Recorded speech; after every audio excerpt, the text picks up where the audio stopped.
Hi, my name is Mike Sackley from my Arizona State hockey blog. First of all, we're going to recap the ASU split with the Rhode Island Rams this past weekend. Sorry for the delay in getting another vlog up. I had a very busy week last week. Finally glad to get one up though. I didn't have a chance to attend the ASU Rhode Island games this past weekend. I was up in Berkeley for the ASU football team, but Friday night ASU won 5-4 in regulation, and then Saturday they lost to Rhode Island in a shootout by the score of 3-2. Now, that Friday game, ASU put up a lot of goals, as did Rhode Island. Rhode Island outshot the Devils, but still ASU found a way to win. That's really been the mantra of the team this season. Finding ways to win, even though you get outshot, even though sometimes you get outplayed in certain occasions. But Friday night, ASU certainly deserved to win that game, a 5-4 win. A big win against a good team. I mean, Rhode Island's 13th in the nation. They're a pretty good team in their own right. So this is a very impressive win for the Sun Devils. Just keep rolling along in a very tough schedule this year. They're not playing any cakewalks this year. This is a very, very tough schedule for the ASU hockey team, and they keep rolling along. Saturday night, a little bit lower scoring than on Friday night, and ASU was in it right to the end. Rhode Island had a 2-1 lead in the third period, and then a great big goal from Mark Wilhite in the third period, right near the end of it, sending it to overtime and then the shootout. Even though ASU couldn't win in the shootout, still they have not had a regulation loss this season. That's very, very impressive for this ASU hockey team. Second, I want to talk about the new rankings that came out on Friday. ASU is now third in the nation. This is the highest ranking in school history.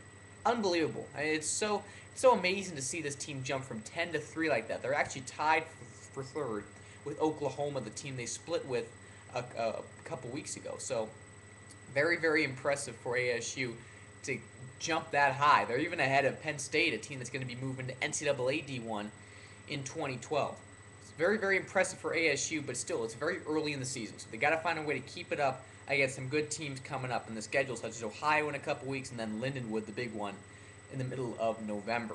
Now, looking ahead to this week, ASU has a bit of an easier week than normal. They play a Division II team in UNLV, only one game, only a Friday night game. The Division II team is in action Thursday night and Saturday night. The Division I team is in action Friday night. They're all playing UNLV. But this is not a UNLV team to look over. They're right now 5-0 in their season. They just swept the University of Arizona, which by all accounts is a much better University of Arizona team than we saw last season. So that's a bit of a cause for concern.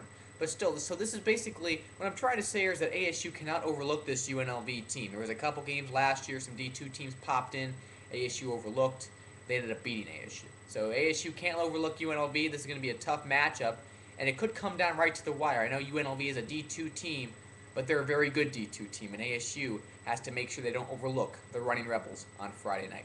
For my ASU hockey blog, this is Mike Sackley. Hope to catch up with you next week, recapping UNLV and looking ahead to Ohio and the big trip to Athens, Ohio, to take on the team that beat ASU in the national tournament last year, the Ohio Bobcats. Until then, take care, and we'll see you next time.